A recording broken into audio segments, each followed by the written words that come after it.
Each year, Microsoft Research hosts hundreds of influential speakers from around the world, including leading scientists, renowned experts in technology, book authors, and leading academics, and makes videos of these lectures freely available.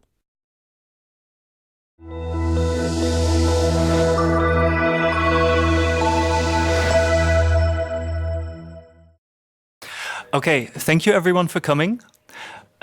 It is my great pleasure to introduce Arun Kumar from the University of Wisconsin, where he's co-advised by Jeff Norton and Jignesh Patel.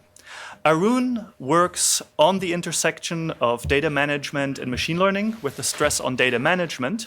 And the research he has produced should be interesting for various reasons. For one, it's highly decorated. We're talking about a SIGMOD Best Paper Award in 2014. It's also been highly controversial. So his paper submissions to database conferences have caused all sorts of very strong reactions from the reviewers. And it's also practical. So various pieces of code that are based on his ideas are actually now shipping with a number of different products. And make sure to ask him about all of this. But the most important tidbit that I want to leave you with is what few people know is that Arun is actually a member of this American Screen Actors Guild and has modeled and starred in commercials. And again, feel free. One commercial. I'm exaggerating slightly, but he is a man of various talents. So if this database stuff doesn't work out, Hollywood is option B. Right. With that, I'll hand it over to Arun. For Nissan and Amazon, car commercial. Okay, great. Thanks, Christian. And thanks to everyone for coming to the talk and all the people who are viewing it remotely. And as he mentioned, my name is Arun Kumar, and I'm from the University of Wisconsin. And today I'll talk to you about my research on accelerating advanced analytics. I can talk to you offline about the commercial. So advanced analytics is becoming ubiquitous. And for our purposes, I define advanced analytics as the analysis of potentially large and complex data sets using statistical machine learning or ML techniques. So basically, it's the coming together of these worlds of data management and machine learning. And I approach this intersection from a data management standpoint. We all see advanced analytics in action practically every day. And I don't need to preach to the choir here, so everyone here already knows about this. Every time you get ranked results from Google's search engine, the output is because of advanced analytics.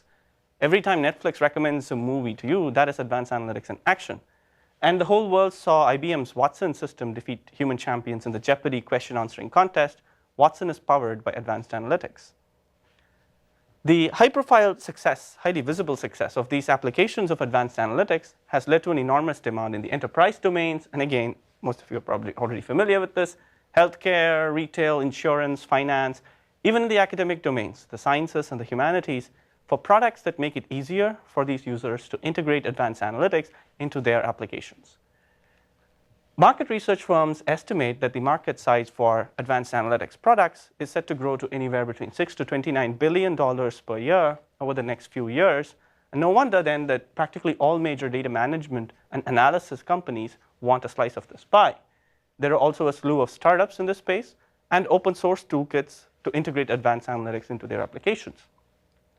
In spite of all this, as I'm going to explain today, there still remain numerous bottlenecks in the end-to-end process of building and deploying advanced analytics applications.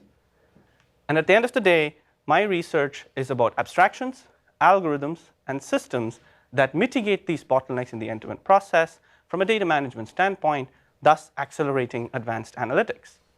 And by acceleration, I mean both system efficiency, the running time of the systems and the algorithms involved, and human efficiency, the productivity of the data scientists and other humans that are involved in the process.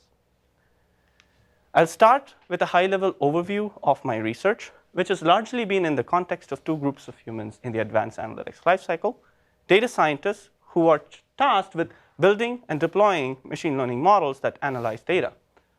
And behind the scenes, we have the software engineers at companies such as Google, Microsoft, IBM, Oracle, who are tasked with building implementations of these ML techniques on top of data processing systems such as relational database management systems, Spark, Hadoop, and so on.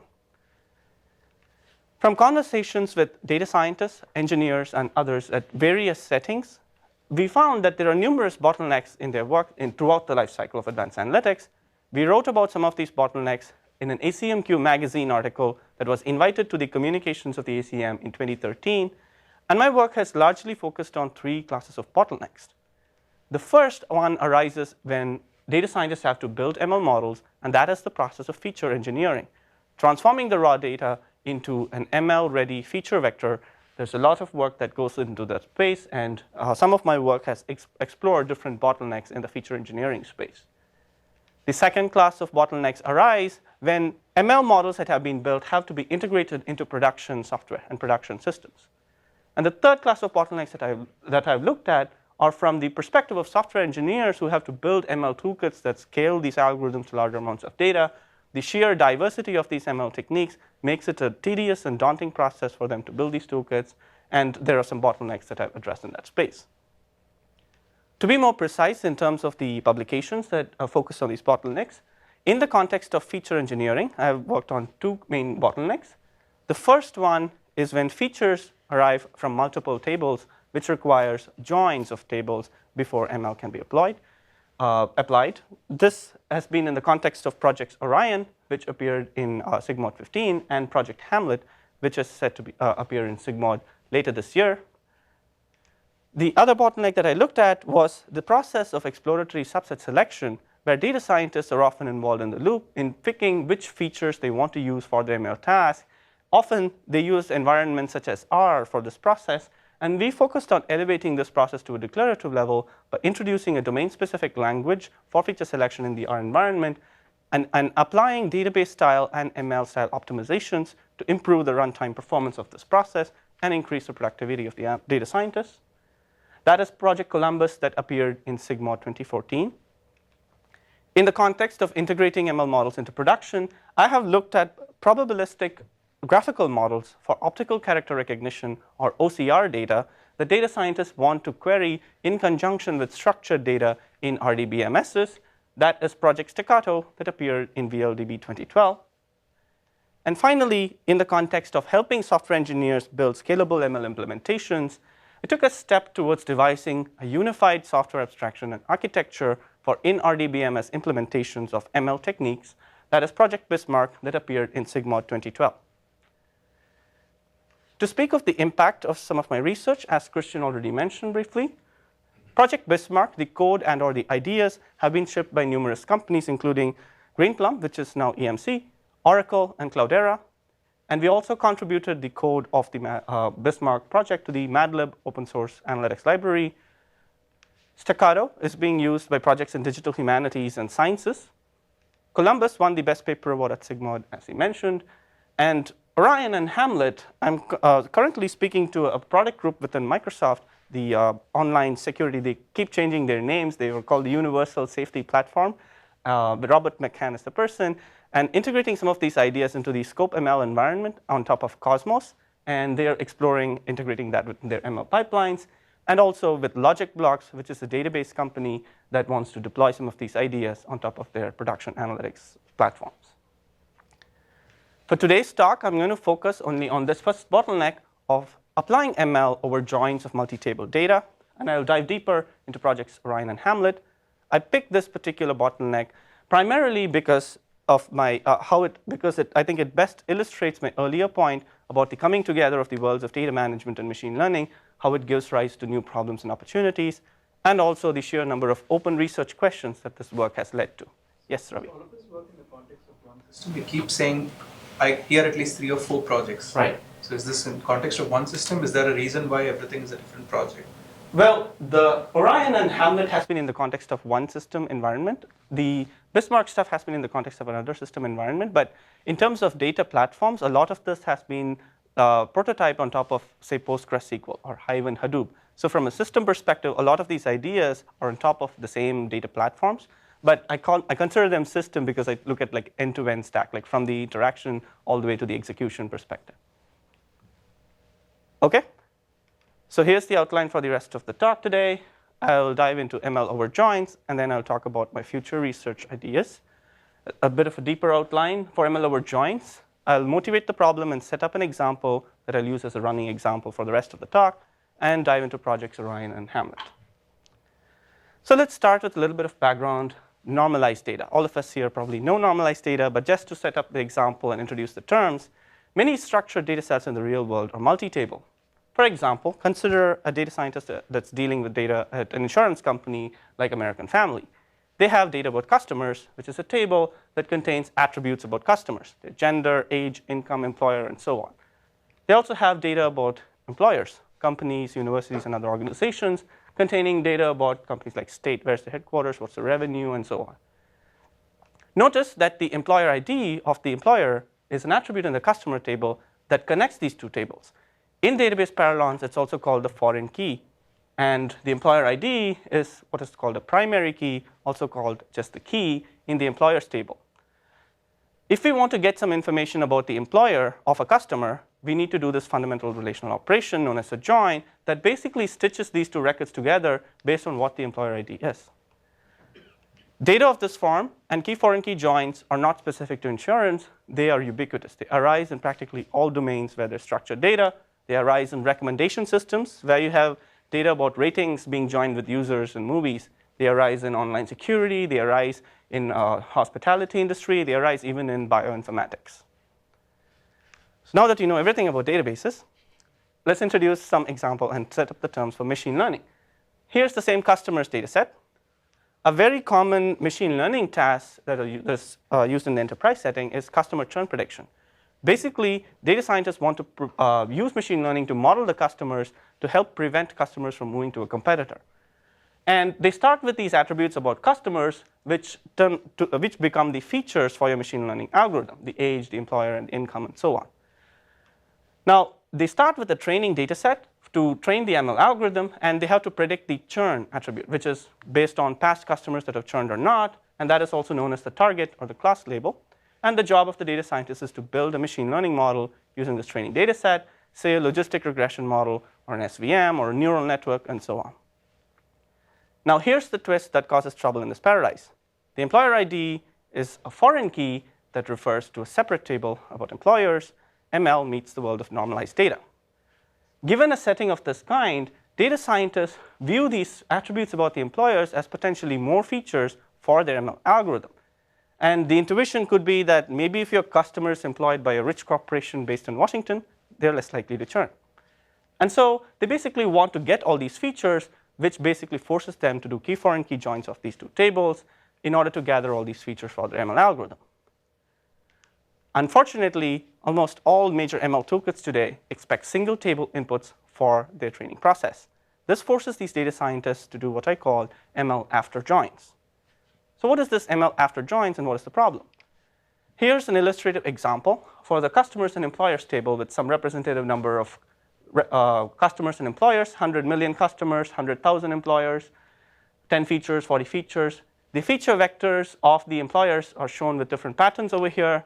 And you have this key foreign key join. The input could be, say, hundreds of gigabytes. But after the join, the input blows up to several terabytes. And this is because the join has introduced redundancy in the data. Notice that these vectors about Microsoft are repeated for every customer that is employed by Microsoft. Now, in many cases, this blow up in storage is actually a major issue. In fact, in one example, with one of the product groups within Microsoft, they actually encountered this problem when they were doing web security related ML applications. It even occurred with a customer of Logic Blocks. They mentioned that they were joining 5 tables, and their data blew up over an order of magnitude. So storage is one of the key bottlenecks that ML after joins encounters. You have to have extra storage space because of these ML toolkits. There is also redundancy in the data, which causes redundancy in analytics computations over it. That wastes runtime. In the real world, data is rarely static. As you get more examples, more features, the data scientist now has this additional headache of maintaining the output of the join and keeping the models fresh, which impedes their productivity. And ultimately, all of this impedes the exploratory analysis process that is often required for building machine learning models. Extra storage and wasted runtime are what I call system efficiency issues. Maintenance headaches and impeding the exploratory analysis process are what I call human efficiency issues, because the data scientist is spending time on grunt work, and thus their productivity goes down. And nowadays, a lot of these analytics computations are moving to the cloud, where every bit of extra storage and extra computation could incur extra monetary costs. To summarize, I introduced the problem of ML after joins, which is a fundamental bottleneck in the end-to-end process of building ML models. Data in the real world is often multi-table, connected by key foreign key relationships, but since most ML toolkits expect single table inputs, the data scientists are forced to materialize the output of the join that concatenates feature vectors from all these tables, which leads to human and system efficiency issues. Yes, Ravi? When you build an ML model, do you do it on the real data set or on a training set? And aren't training sets much smaller? First question. And second question, the patterns you explained, right, redundancy, they seem to be very amenable to compression techniques like run length encoding. Right. So why don't I take a denormalized relation and compress it? Right. So great questions. Coming to the first question, is the training sample, does it have to be smaller than the actual data set? Yes, in many applications, sampling could actually work. But for many of the other ML tasks, they actually want to get, say, that effects that are less likely to occur in a sample, and therefore they want to use the whole data set. So there's a spectrum of applications over there. Even inside a sample, if you have a sample example set, there might be redundancy in the data, and as I'm going to explain, there will still be a trade-off space for some of the techniques I'm going to talk about where it could still benefit the performance, runtime performance. Coming to the second question with respect to compression, yes, many of these cases, these data sets that have redundancy are amenable to columnar compression. However, that introduces an orthogonal trade-off space where you have to now trade off computational efficiency for decompression or operating directly on compressed data. And one of the techniques that I'm going to talk about today is sort of a stepping stone to that, looking directly at operating on compressed data. How do we integrate these ML techniques? So that's a nice idea for future work. And some of the ideas that I'm going to explain today are amenable to that as well. OK? I had a quick question. Oh, yes. On the maintenance, can you explain that one again? Because it seems like the maintenance is just like a view on and that's all you need. Is there something more than that? Well, yes, yes and no. It depends on the application and the environment. In some of these cases, they actually produce copies of the data, and they move it to different toolkits. So there, the infrastructure that we have built in, say, the database environment for view maintenance, that gets lost. And therefore, they have to manually keep track of where they have the data and how to update the data and so on. In the database context, we can construct a view of these joins and do the joins virtually on the fly. I'm going to talk about that as well. Turns out that there is still computational redundancy if you do the view approach, and there's a trade-off space that I'll talk about. OK? To give an overview of my work, in my thesis work, I proposed this paradigm of ML over joins to combat this problem of ML after joins. And in Project Orion, which appeared in Sigma 2015, we show how we can avoid joins physically. Essentially, we do not need to construct the output of the join. We do not need the joins themselves. We can operate on data exactly as it resides in the multi-table format. We show how this can help improve runtime performance because the data in the input of the join could be much smaller, but it produces exactly the same model and thus gives the same accuracy. This could potentially improve human and system efficiency. Going further, in Project Hamlet, Sigma 2016, we show that in some cases you can actually avoid joins logically as well. What do I mean by that? We can actually get rid of entire input tables without even looking at them. This obviously runs faster, but I'm going to explain why it can give very similar accuracy. This could potentially improve human and system efficiency even further. Moving on, I'll dive into Project Orion. In Project Orion, our idea to combat the problem of ML after joins is this technique of factorized learning. And the intuition is simple. We factorize or decompose these ML computations and push them down through the joins to the base tables, much like how database systems push selections, projections, and aggregates down through joins. The benefits, we avoid redundancy in I/O because we're not constructing this output data set. We avoid redundancy in computations. We don't need extra storage. Runtime could improve. And also, it could be potentially more data scientist friendly because they operate on data exactly as it resides rather than on a materialized intermediate data set. The question is factorized learning even possible? And in this paper, we show that yes, it is possible, at least for a large class of ML models known as generalized linear models, also known as GLMs, that are solved using batch gradient methods. The challenge is, how do we factorize these GLMs without sacrificing the ML accuracy, the scalability of these implementations, and the ease of development of these ideas on top of existing data management platforms? I'll start with some brief background about these GLMs for those of you who are not familiar with it. Recall the classification example that I'm using as running example. Classify customers as to whether they're likely to churn or not. In ML, we start by mapping each customer to a d-dimensional numeric feature vector. In this example here, you have 2 dimensions. So basically, customers are just points. And now, GLMs classify these customers based on a hyperplane W over there. On the one side are points that basically customers that churn. On the other side are those that do not. The question is, how do we choose a good hyperplane W? In GLMs, recall that we start with a training data set. That is the input. We have a set of labeled customers. Those are labeled points labeled as yes or no, plus or minus. And the idea to compute a hyperplane is to minimize a certain score of the hyperplane on the training data set, say the misclassification rate.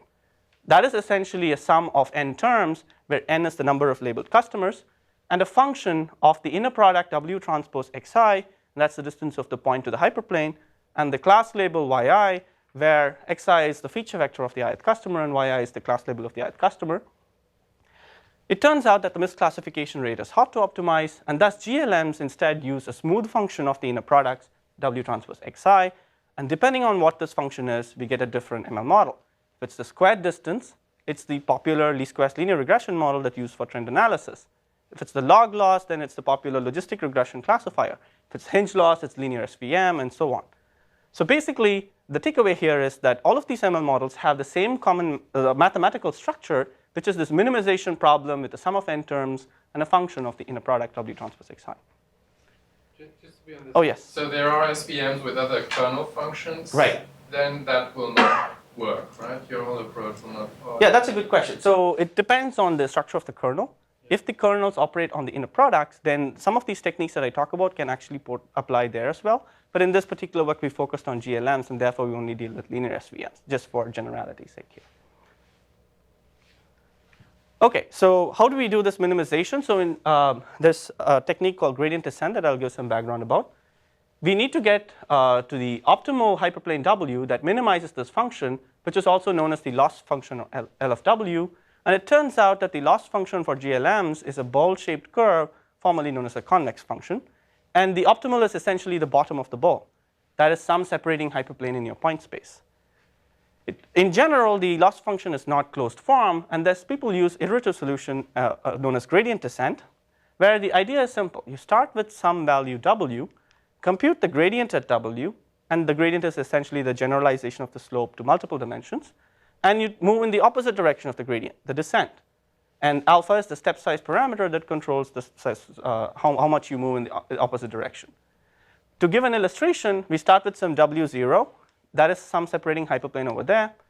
We do one pass over the data set, basically look at all the points and compute the gradient. Take a step in the opposite direction, we get to a new model, W1. Do one pass over the data, compute the gradient, move in the opposite direction, and keep doing this iteratively until you get closer and closer to the optimal. So this is basically the BGD technique. What does it do today in the context of, yes? Single pass over the entire table? Yes. And how many passes typically does it take to converge? It depends. It depends on the data set and the accuracy desired by the data scientist. In practice, I've seen they run like 20 to 40, 50 iterations. So then the question is the cost of just joining the key foreign keys, is that the bottleneck in the larger process? If you want to do 40 passes? I'll explain some of the experimental results, a breakdown of what is the runtime of the join. It turns out that the redundancy introduced by the join is often the dominating factor for that. OK, so recall that we simply run BGD on the concatenated feature vector if we want to do ML after joins. We have features from customers stacked next to features from employers. This is the expression for the loss. Take the first derivative. That's the expression for the gradient. It is also a sum of n terms with a scalar function g, and you scale the feature vectors xi. Notice that the gradient, nabla L, the model, or the hyperplane W, and the feature vector xi are all d-dimensional vectors, where d is the total number of features. So how does this work? We start with the input of the join, do the join, get the output of the join. Now forget about the input. Start with the initial model W0. One pass over the data, we get the first gradient. Update the model.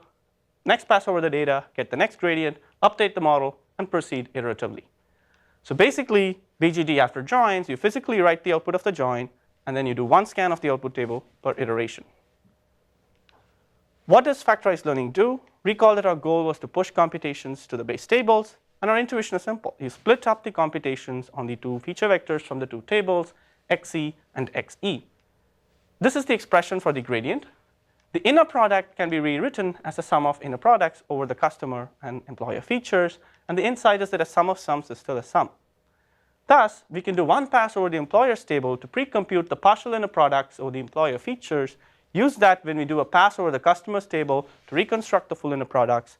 However, we run into this challenge of how do we scale the feature vector of the entire feature vector for every customer. Turns out that one pass over each base table may not be enough. We need to save some statistics and exchange them across these tables and reconstruct the full gradient. So how does this work? So here's the output of the join. Get rid of the output table, get rid of the joins. You start with the initial model. You chop up the coefficients over customer features and coefficients over employer features. One pass over the employer's table. You get some statistics, and if you're curious, these are basically the partial inner products per employer ID. Use those statistics to do one pass over the customer's table, and we get a portion of the gradient. We also get some statistics over the customer's table, and if you're curious, these are basically the group by sums of the scalar function g per employer ID. Use those statistics, do a second pass over the employer's table, and we get the remainder of the gradient. Stitch these two vectors together, that's the full gradient. Proceed and update the model, and go ahead to the next iteration. So basically, factorized learning requires one pass of customers and two passes over employers per iteration, and it completely avoids the need to join these two base tables. Now, yes, Vivek. Can you have sort of derived features that require combining some columns from the fact and the dimension? Yes. Like a more complex or derived. In that case, does your technique still extend to it? Yeah, that's a great question. So you're basically talking about feature-feature interactions. Now, there are methods called second-order methods, like Newton's descent, where you actually construct the Hessian matrix that has pairwise interactions among all features. Turns out that this factorized learning technique that I talk about here for linearity extends to that technique as well. However, there is a trade-off in terms of the runtime performance. That trade-off space looks a little bit different than what it looks like for here. So in terms of feasibility, yes, it's possible, but in terms of efficiency, the trade-off space is a bit different. Okay? So now I talked about the algorithm. When we want it to work in practice, there are some challenges that arise when you want to implement it on a real system. What if these statistics that I talk about over per employer ID do not fit in the aggregation context memory? And how do we implement this on top of existing data processing systems without having to change the internals for ease of deployability? For the first one, we go into the details of a partitioning-based approach in the paper, where we stage the computations of different portions of these statistics and stitch them together to reconstruct the full gradient. And for the second one, we use the abstraction of user-defined functions, specifically user-defined aggregate functions that are available in practically all major database systems, as well as on Hive and Hadoop. So how does this work in practice in terms of efficiency? Oh, yes, Tom. It will only work for key foreign key joins, right? Not for any theta join between the two tables. So there are two aspects to it. In this particular paper, we focused only on key foreign key joins because they are very common, and we thought that would be nice. And in terms of applicability of this technique to general joins, where you can have the full cross product appearing, it is technically feasible, but you need an identifier, a dummy identifier that needs to be added to the statistics, because the joining attribute is no longer the primary key in one of the tables. So we haven't looked at that in this paper, but conceptually, there is nothing that prevents us from extending it to it. Okay? So what about system efficiency? Is it actually faster? We've done an extensive empirical analysis in the paper, and I'm going to give a snapshot of one experimental result here. We implemented all these techniques as user-defined functions written in C on top of the PostgreSQL open source database systems. And these are experiments over a single node with 24 gig RAM. We synthesized data sets that resemble some of the number of tuples and number of features we saw in practice. And here we have customers with 150 million tuples, employers 10 million tuples. We ran logistic regression with batch gradient descent for 20 iterations. I'm going to show two things: the storage space consumed throughout the process of learning, and the runtime on the y-axis. The input data set, the customers and employers together, is about 52 gigabytes. BGT after join is over there, where you require about 120 gigabytes of storage space. Factorized learning, in contrast, does not require any extra storage space. There's a gap of 217% in terms of runtime, in terms of storage space, and in terms of runtime, the gap is 334%. And to break down the runtimes, as Ravi asked earlier, BGT after join spends about 19% of its runtime in constructing the output of the join, and 13 minutes per iteration of BGT. In contrast, factorized learning, you avoid the joining time, and the runtime per iteration is about 5 minutes because it operates on the smaller data. That's the input of the join. Now, of course, all of these relative runtime numbers depend on several factors. And these are the number of tuples, number of features, how much memory the system has, the number of iterations, and the degree of parallelism, and so on. And we have done an extensive sensitivity analysis to all these factors in the paper. Overall, it turns out that factorized learning is usually the fastest approach, but not always. There are some cases where the BGD after joins approach could be slightly faster. And we devised database-style cost models for the I/O cost and the CPU cost of this technique that automatically picks the fastest approach on a given instance of the input. There are more details in the paper, and I'll be happy to chat with you offline about it. We give a proof for why the accuracy of the BGD technique is not affected and why we get exactly the same model with factorized learning. There are other approaches to scale to larger than memory data that we discuss, and the trade-off space there. And the question about the views, turns out that I/O redundancy can be eliminated if you use views, but computational redundancy still exists, and thus it could still be slower than factorized learning in many cases. And we also extend all of our techniques to the parallel, shared nothing parallel distributed environment, and prototype some of our ideas on Hive and Hadoop as well as on Spark. And we've also extended this to multi-table joins, specifically star joins, but the extension is trivial to Snowflake joins as well. Yes? Are you going to talk about SGD? Great point.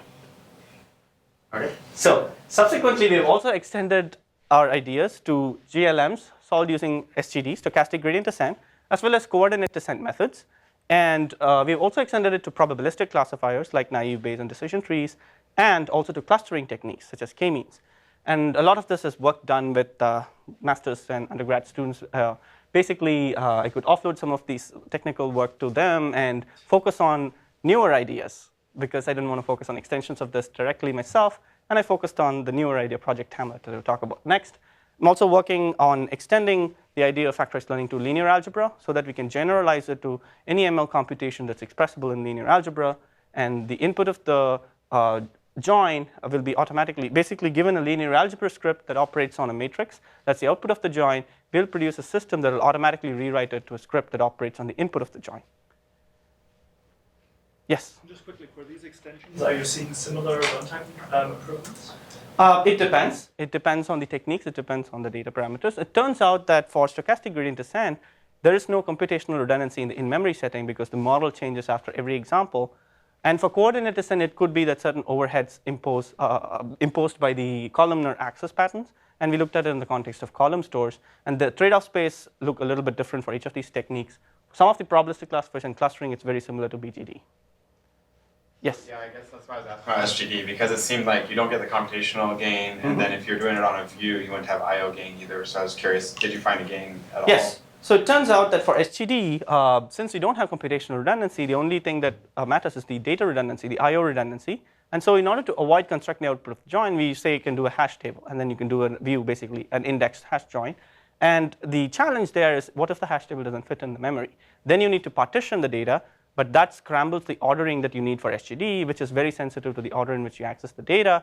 And now it introduces a new runtime accuracy trade-off. And we are looking at some of the issues in this trade-off, things like what if the foreign key is highly correlated with the class label, and those sorts of issues. So you can expect a paper about that pretty soon. But I'm happy to chat with you offline about more details if you're interested. OK?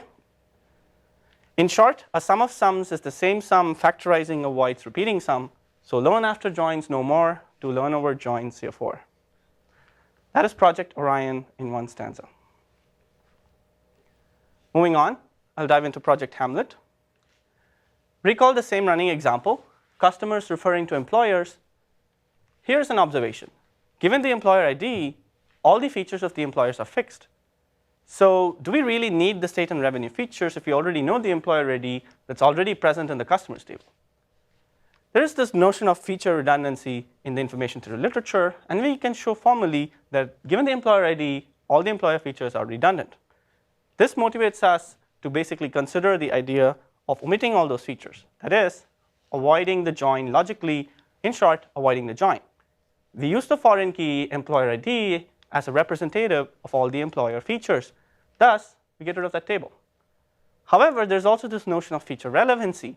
Certain features of the employers could be highly predictive of the target, in this case, the churn, in which case you might actually want to bring it back and let the algorithm decide. And so, oops, we need the join.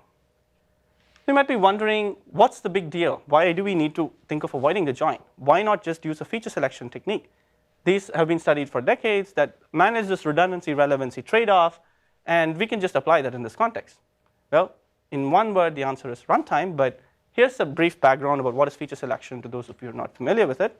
It is essentially a method to search the space of subsets of features and obtain a subset that is probably more accurate or more interpretable.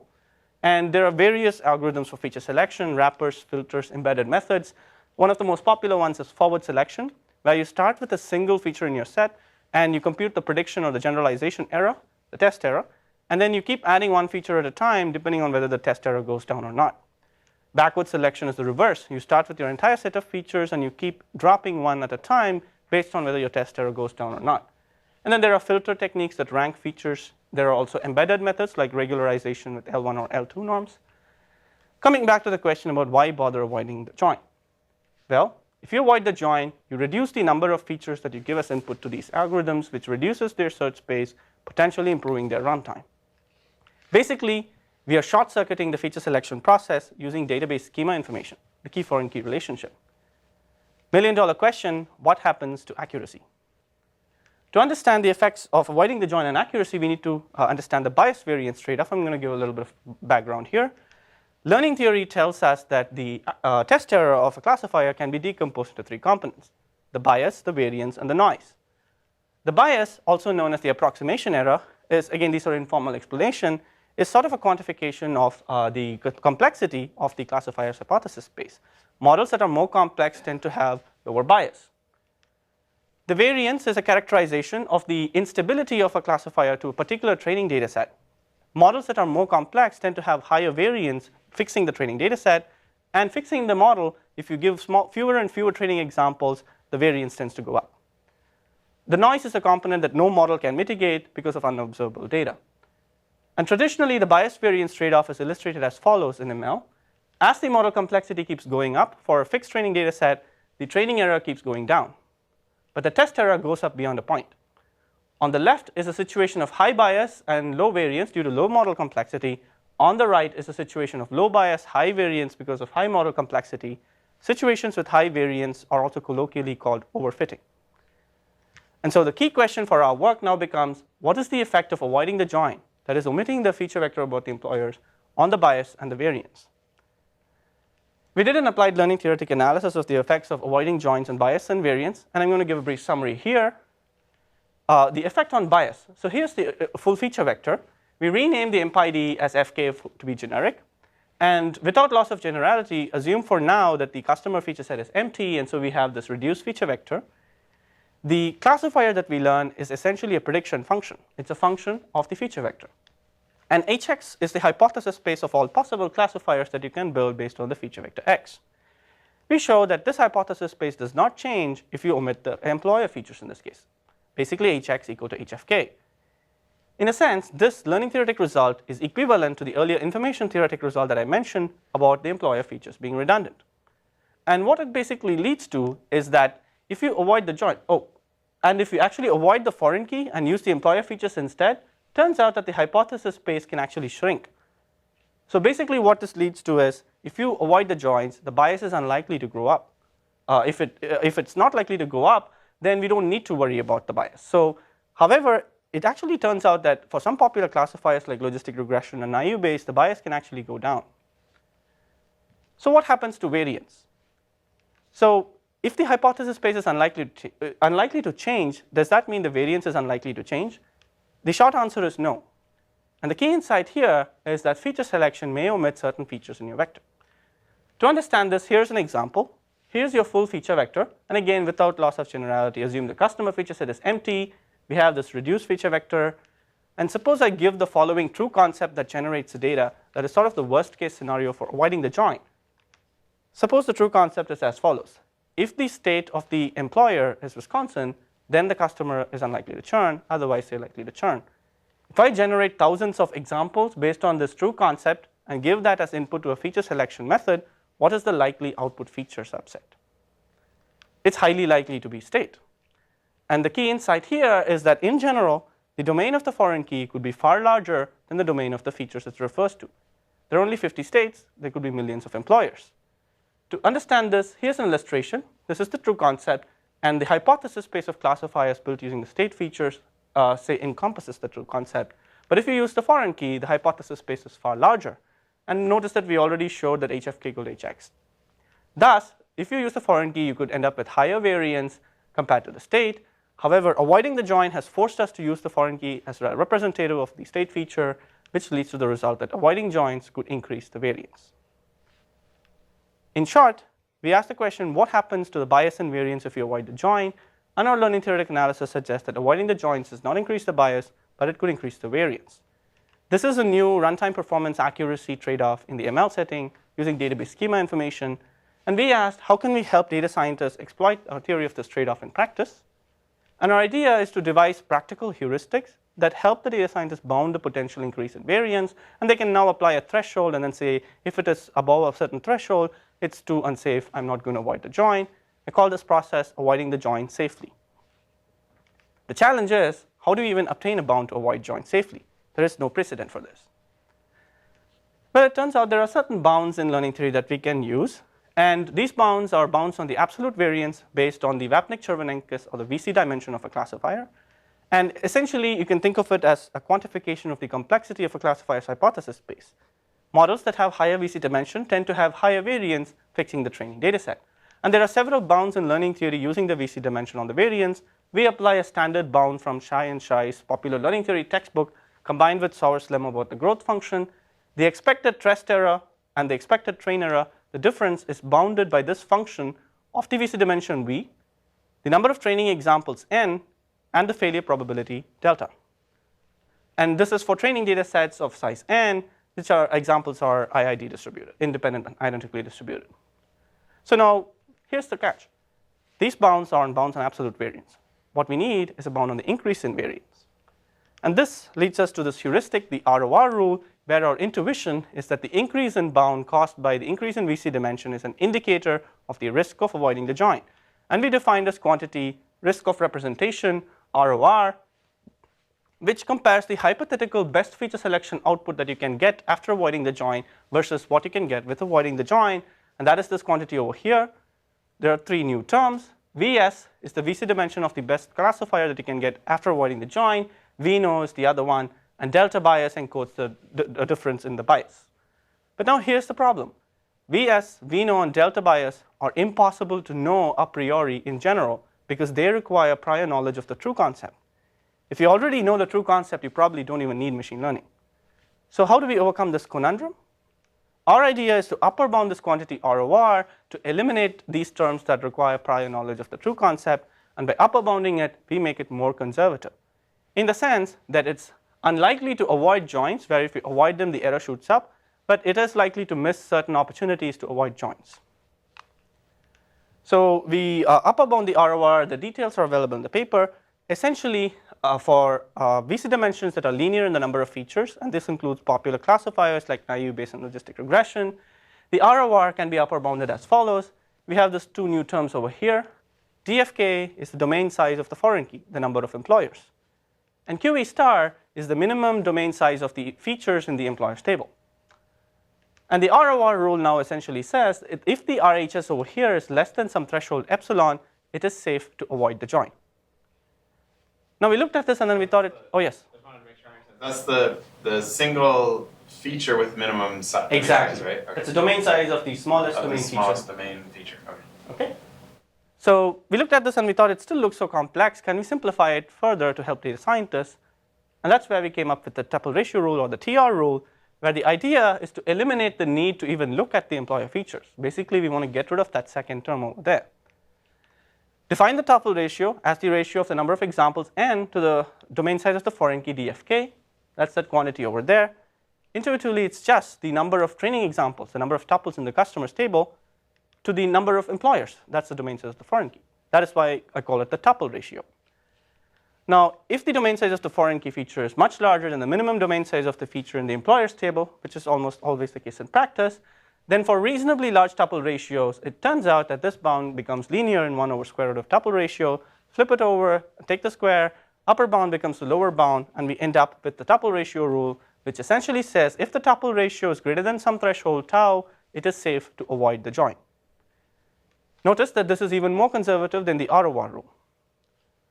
So after this long journey through the wonderful world of learning theory, we come back to this stunningly simple tuple ratio rule that only uses the number of tuples in these two features to help us avoid join safely in this ML context. So even if we have a million features about the employers, it is possible to safely discard them without even looking at them. So does this work in practice? We ran extensive experiments with real data sets. I'm going to give a snapshot here. We tuned these thresholds for these rules using simulation study. And it turns out that the tuple ratio of 20 is good enough to help decide whether a join can be avoided or not. Notice that this simulation has to be done once per VC dimension expression, not once per data set as you need to do for hyperparameters in machine learning. And the error tolerance that we set for the test error was 0.001. We used real data sets. There are 3 here. There are more in the paper. These are from Kaggle. All of these are classification tasks. In the Walmart data set, we want to predict the level of sales per department in a store by joining data about sales with stores and weather indicators. In the Yelp data set, we want to predict ratings of businesses by users by joining data about ratings with users and businesses. Flights is a binary classification task where we have data about flight routes and we want to predict if it's code shared or not by joining data about other routes with airlines and airport information. We applied a standard off-the-shelf classifier in IUBase, which is very popular, and combined it with popular feature selection methods like forward, backward, filters, and so on. And we used a standard holdout validation methodology to measure accuracy. 50% of the label data set was set aside for training, 25% for validation during feature selection, and 25% was set aside as the final holdout test error, which is the final indicator of accuracy. Yes? Do you assume you've seen every foreign key in your training set? That's a good question. So in this particular example, the domain of the foreign key is defined by these tables over here. Each individual example, foreign key instance may or may not occur in a particular training sample. So we use smoothing to basically figure out what value should be assigned to keys that do not arise in the training sample. So the domain is known. Most of the foreign key values can occur in a training sample, but for those that do not arise, we use Laplacian smoothing. So what are we comparing? Input all the features to the feature selection method versus avoid those features that the TR rule says are safe to avoid. So does the TR rule predict correctly? So that's what we want to check. Notice that this is orthogonal to the earlier work on Project Orion, where we worried about physical joins. Here, all the data is joined a priori. We just worry about which features are eliminated. So the results are in the paper, but here's a snapshot about the results for backward selection with naive Bayes. And the tuple ratio rule is applied on a per join basis. So each join is we decide independently. If we use all the features as input on the Walmart data set, the error for the predicting the department-wide sales is 0.8961. And this is the root mean square error with 1 to 7 levels. Does the tuple ratio rule avoid the join with stores and with weather? It says that both joins are safe to avoid. What is the error if you avoid the stores? What is the error if you avoid weather? Turns out that the error is 0.8910. Notice that lower error is better, but here in this case, it's not significantly higher. Therefore, the TR rule got it right on both these cases. It is safe to avoid. And thus, the overall error by avoiding both of these two tables is 0.8910. However, on the Yelp data set, the error with all features as input, the RMSE for levels 1 to 5, is 1.1330. Two tables, the TR rule says neither of them is safe to avoid. If you avoid the users, the error shoots up to 1.21. If you avoid the businesses, the error shoots up to 1.24. And therefore, the TR rule got it right in both cases. They're not safe to avoid. And the final error is, of course, the same as the original error because all features are being used. On the flights data set, the error is a discrete 0-1 loss because it's a binary classification. It's 0.1390. Three tables. TR rule says airlines is safe to avoid, but not the airport tables. But if you avoid each of these tables, turns out the error doesn't shoot up. So basically, the TR rule got it right on airlines, but missed the opportunity on airport tables. The overall error is basically the error that you get by just avoiding the airlines table. Notice that these are the two examples of the missed opportunities that I mentioned because these rules are conservative, and thus there's scope for devising less conservative rules here. What happens to the runtime? On the Yelp data set, there's obviously no speed up because no joins were avoided. On the flights data set, by avoiding this particular table's features, the speed up was a modest 2 times. But on the Walmart data set, the speed up was 82 times. It's compared compared to Orion. Sorry? That's compared to Orion or compared to after? So this is orthogonal to Orion. So this is like using all features. The speedup is not orthogonal to Orion. So everything is physically joined, but we now give only the features from the sales tables and omit the features from these two tables. And so the speedup, I mean, there's a difference. If you apply Orion, the physical join, it will be faster. It could be faster, yes. Yeah, so is this the 82 over Orion or over ML after join? It's ML after join. So you construct the full table and omit the features that the TR rule says are safe to omit. But yes, integrating those two could give more speedups as well. Yeah. Okay, so overall we had 7 data sets that we measured in the paper, 14 joins. Turns out that the TR rule correctly avoided 7 out of 11 joins that are safe to avoid, but missed the opportunity on 4 joins. And it correctly did not avoid 3 joins that are not safe to avoid. And the speedups range from no speedup, because no joins were avoided, all the way to 186 times. Yes? Does this change significantly if you don't use the one simplification that actually leads to the simple TR rule and to have the more complex formula? Great point. Next slide. So, turns out that the results are the same for logistic regression with L1 and L2 as well, but it's also the same with the ROR rule that you asked. Basically, it turns out that the way in which we simplified the ROR rule is in a way that rarely is reflected in the real-world data sets. So TR and ROR somehow give the same results, even though they are vastly different in terms of how conservative they are. So it turns out that the accuracy can actually increase by avoiding the joins in some cases, and dropping the foreign key causes the accuracy to drop significantly in many cases because the bias shoots up. And we also show the details of the simulation study that goes into how we tune these thresholds.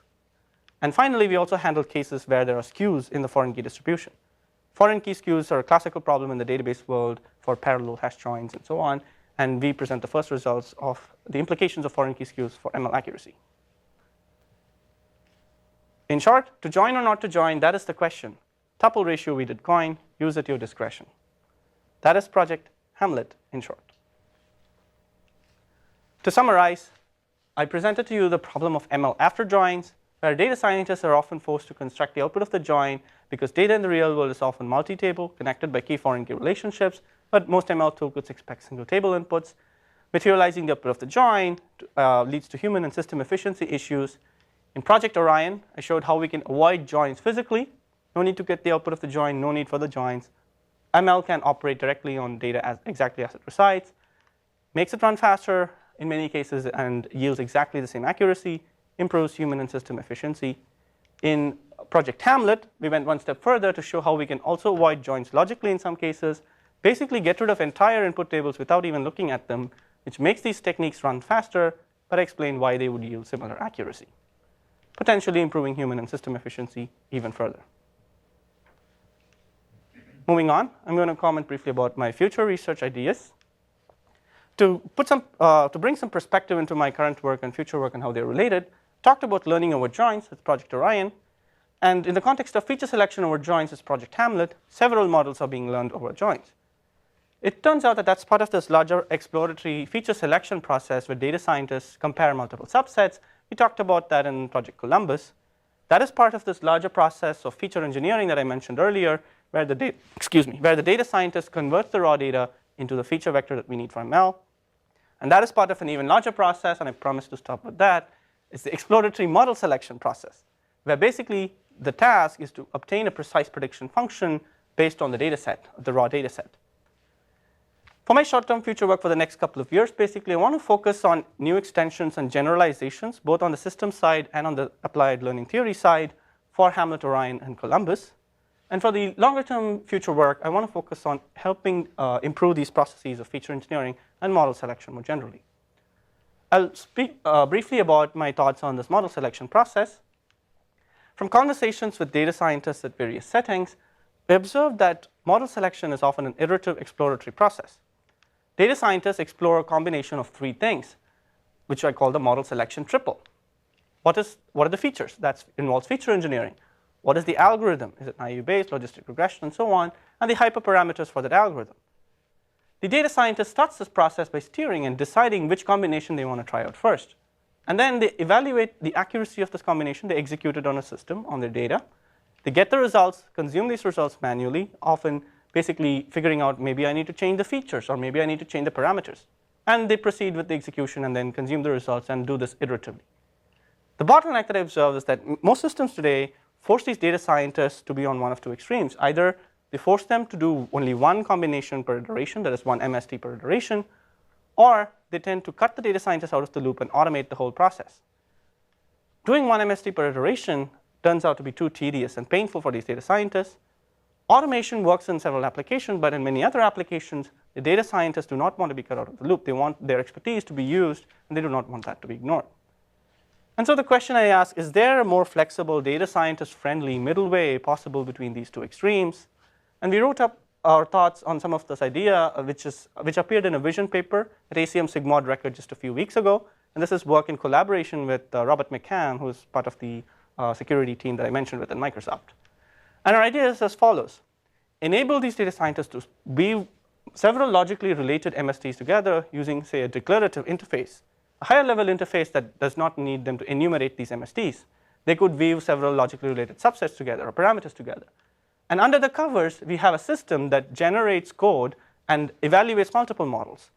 And we could now apply database-style optimization ideas that eliminate redundancy in computations, materialize intermediate data, and so on, and thus bring together techniques from both the ML world and the data management world to speed up this process. And ultimately, since the system is now more aware of what combinations are being explored and how they are related, we could apply ideas from the provenance management literature in the database world to help these data scientists debug these models and process this information about this process even more effectively, helping them steer the next iteration better. And so overall, we explained how we can combine ideas from the data management literature, ML literature, and also human computing interaction to improve the system efficiency of this process and also the productivity of these data scientists. And that's a segue to my concluding remarks about the importance of intersectionality. I'm a data management person, and that is my background. But over the last several years, I worked closely with people in the machine learning world and interacted with, worked with a lot of ML ideas. And as I see it, advanced analytics is really the coming together of these worlds of data management and machine learning. Moving forward, I'd like to continue working in the space of advanced analytics, building bridges between these two communities because of the sheer number of open research problems and new opportunities that arise when you take a joint view of these two worlds. And I'd also like to explore the interactions with human-computer interaction angles, because in many of these tasks, the data scientist is often in the loop. I'd also like to look more closely at application domains where these advanced analytics techniques are used. I've worked closely with enterprise data scientists, also with web data scientists. I'd like to work with other application domains as well to look at what the impact of these advanced analytics techniques are on their applications.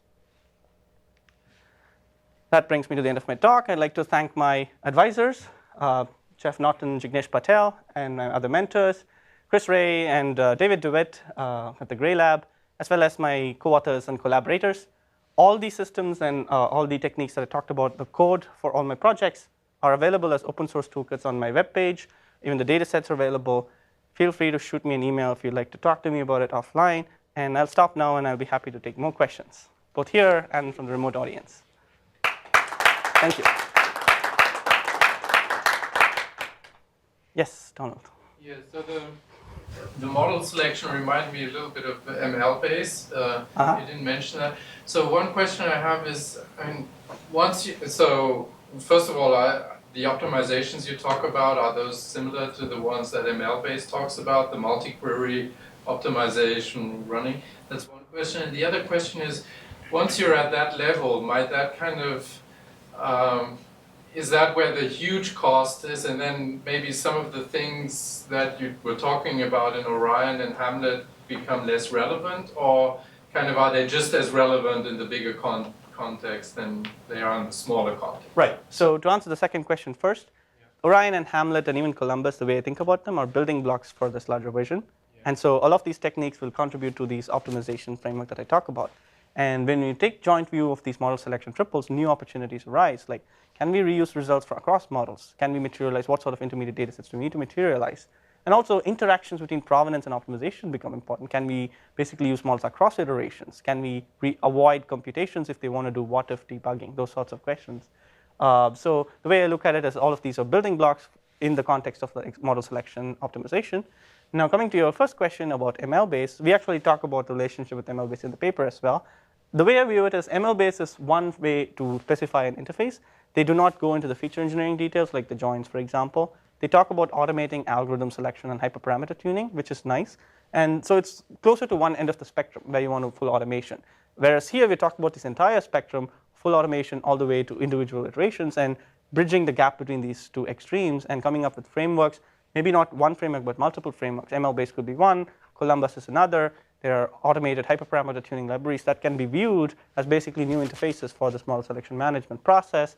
And the term we use in the paper is this could be a narrow waist for a new class of systems that optimize the model selection process.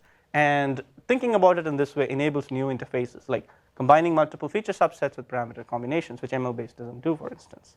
So would the optimizations be similar? Some of them could be similar, some of them could be different. Like, for example, in the automated model search stuff they talk about, they do batching, they also do computation sharing. So some of that could be similar, but some of them could be different. Like when we look at the feature engineering context, the join stuff, for example, they do not do anything like that. So looking at the end-to-end process of model selection, some of the optimizations that we're talking about in this context, some of the ML-based ideas could be relevant here, but then it also opens up a whole new space of new optimization ideas.